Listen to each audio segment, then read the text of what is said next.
आप सबको जय मसीह की। आज हम बात करने वाले हैं नीति वचन की किताब, उसका पहला अध्याय, उसके 7 वचन से लेके 19 वचन तक आज हम पढ़ेंगे और परमेश्वर के वचन पे मनन करेंगे। यहोवा का भय मानना बुद्धि का मूल, और बुद्धि और शिक्षा को मूल ही लोग तुच्छ जानते हैं।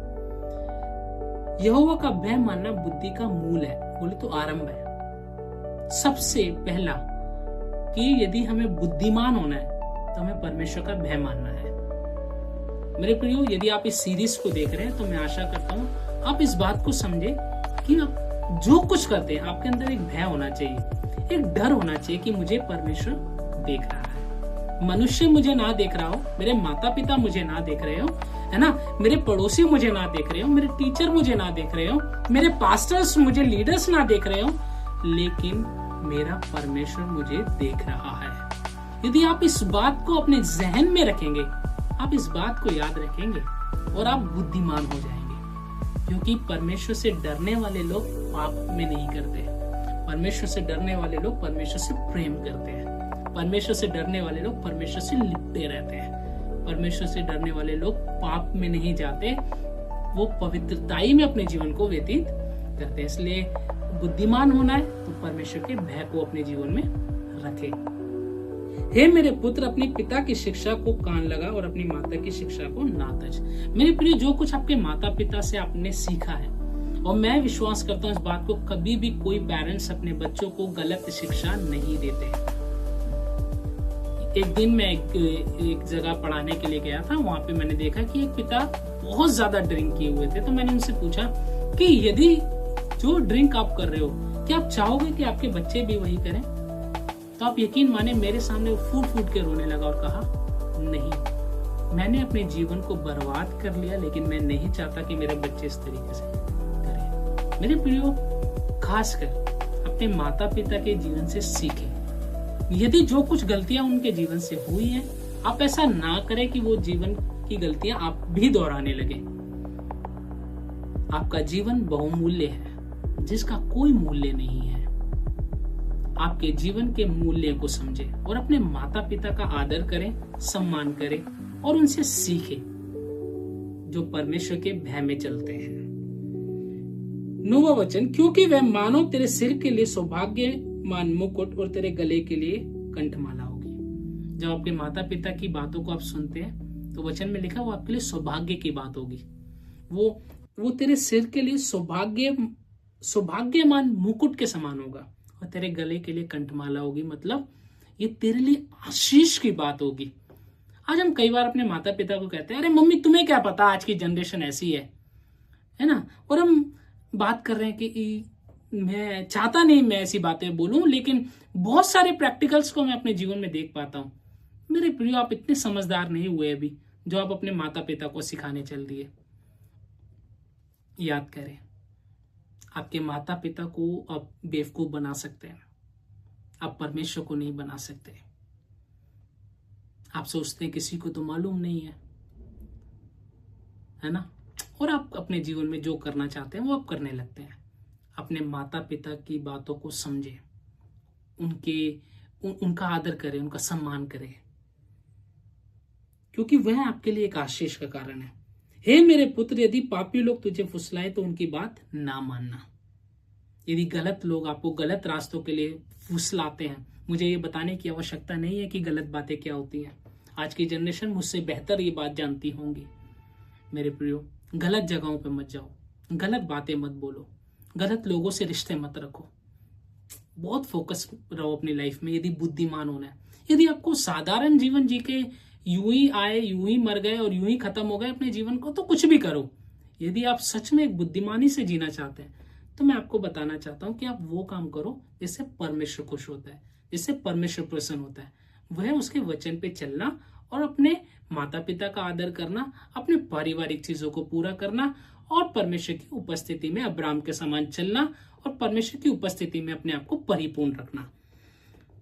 11 वचन में, यदि वे कहे हमारे संग चल, हम हत्या करने के लिए घात लगाए, हम निर्दोष की ताक में रहें, हम अधलोक के समान उनको जीवता कब्र में पड़े हुए के समान नमूचा निकल जाएं, हमको सब प्रकार के अनमोल पदार्थ मिलेंगे, हम अपने घरों को लूट से भर लेंगे, तू हमारी साझी हो जा, हम सबों का एक ही बटुआ होगा।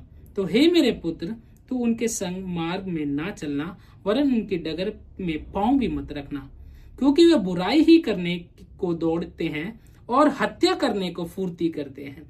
क्योंकि पक्षी के देखते हुए जाल फैलाना व्यर्थ होता है, और ये लोग तो अपनी ही हत्या के लिए घात लगाते हैं और अपने ही प्राणों की घात में रहते हैं। सब लालचियों की चाल ऐसी ही होती है, उनका प्राण लालच ही के कारण नष्ट हो जाता है। खासकर एक जवान व्यक्तियों को इस सुलेमान का ये वचन कहना चाहता है कि जो गलत लोग तुम्हें फुसलाते हैं गलत काम करने के लिए, कि चला हम ये करते हैं वो करते हैं, है ना, हम इसका फ्रॉड कर देते हैं, उसके साथ ऐसा कर देते हैं, है ना, गलत काम करके हम इससे पैसा चुरा लेते हैं या इसकी संपत्ति छीन लेते हैं, है ना, कुछ भी वचन में लिखा है। ऐसे लोगों के साथ खड़े भी मत होना, उनके साथ वरन उनकी डगर में पांव भी मत रखना। बहुत दूर रहो ऐसे लोगों से जो आपको श्रापित बनाने की ओर लेकर जा रहे हैं। खासकर इस जवानों के लिए संदेश है, आप समझदार हो जाइए, बुद्धिमान हो जाइए। आज सुलेमान अपने वचन के द्वारा आपको ये कहना चाहता है कि गलत रास्तों पे मत जाइए, गलत लोगों के साथ रिश्ते मत रखिए, गलत जगहों पे मत जाइए। आज जो हम नीति वचन पहला अध्याय उसका 7 वचन से 19 वचन तक अध्ययन कर रहे हैं, तो ये बात हमें सिखाती है कि हम गलत लोगों के साथ ना रहें, है ना। वचन में लिखा है कि यदि पापी लोग तुझे फुसलाए तो उनकी बातों को मत मानना। यदि वो आपको गलत जगहों पे लेके जाए तो उनके साथ मत जाना। खासकर जवान लोगों, आप कहाँ जा रहे हैं, किसके साथ जा रहे हैं? क्या आपको मालूम है कि वो आपकी डेस्टिनी को खराब कर देता है? मेरा ऐसा मानना है वचन के अनुसार कि आपकी एक गलती आपके जीवन को खराब कर सकती है। आपको मालूम है, आदम ने एक गलती किया, परमेश्वर की आज्ञाकारिता की और मनुष्य जाति में पाप आ गया, है ना। हम देखते हैं नूह के बच्चों में पाप आ गया, उन्होंने एक गलती किया। हम वहां पे देखते हैं कि नए नियम में हनन्याह और सफीरा ने पाप किया, उन्होंने परमेश्वर के दास को झूठ बोला और वो मर गए। एक बात उनके जीवन में उनको खत्म कर दिया उनको। आज हमारी एक गलती, है ना, हमारे जीवन को नाश की ओर ले जाती है। सोच के देखिए, परमेश्वर का वचन हमारे साथ होते हुए, पवित्र आत्मा हमारे पास होते हुए, है ना, परमेश्वर के लोग हमारे पास होते हुए भी हम अपने जीवन को नाश की ओर लेके जा रहे हैं। क्यों? क्योंकि आज हमारे इर्द गिर्द के जो लोग हैं, जिनके साथ हम उठते हैं, बैठते हैं, घूमते हैं, खाते हैं, पीते हैं, है ना, उन लोगों की संगति हमारे जीवन पे प्रभाव डाल देती है कि हम समझ ही नहीं पाते कि हम इतना गहराई में चले गए पाप की कि अब हम वहां से आ नहीं सकते। मैं ऐसा हमेशा कहता हूं कि 1 इंच यदि हम पाप को जगह देंगे तो आपको कई मील तक दूर ले जाएगा। आज इस जवान पीढ़ी को मैं बताना चाहता हूं, यदि 1 इंच आप पाप को स्थान देंगे तो आपको कई मील तक दूर ले जाएगा और आप समझ भी नहीं पाएंगे कि आप इतनी दूर तक चले गए हैं।